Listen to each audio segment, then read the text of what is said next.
Сәлем достар, қазақтың тағамдарының бірі қуырдақ даярлайтын боламыз. Айкони фуд каналына тіркеле кетіңіз. Менде свежий қой еті, яғни әркім өз қалауы бойынша үлкен немесе кіші қылып турап алсаңыздар болады.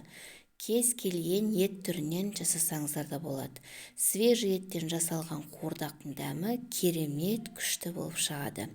Қабырғаларын осылай бөліктерге бөліп алдым. Сіздерде үлкен немесе кіші қылып бөліп алсаңыздар болады.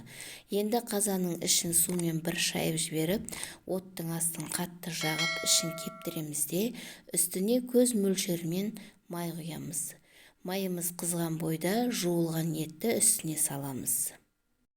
Салғаннан кейін етті бір-екі рет аударамыз да, үстіне әркімнің өз қалауы бойынша немесе көз мөлшерімен тұзды салып, бір-екі рет тағы да араластырамыз да бетін жауып қоямыз. Тұзды ертерек салуымның себебі, етіміз піскенше салынған тұз етке сіңуі керек. Сол кезде еттің дәмі керемет болып шығады. Арасында осылай бір-екі рет араласып тұрамыз. Суы тартылғаннан кейін пиязды әркімнің өз қалауы бойынша көбірек немесе аз салса да болады.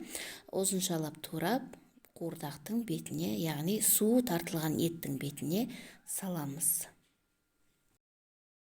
Пиязды салғаннан кейін видеода көріп тұрғандарыңыздай бір-екі рет араластырып бетін жауып қоямыз, яғни пияз бір-екі рет қуырылуы керек. Сол аралықта картопты аши бастаймыз. Картопты да әркім өз қалауы бойынша салса болады. Мен кішкене көбірек салдым, өйткені менде балдар картопты жейді, етті онша жей бермейтін болғандықтан. Картопты да әсемдеп салсаңыздар болады. Мен осылай ирелік қылып салдым, яғни әдемі көріну үшін.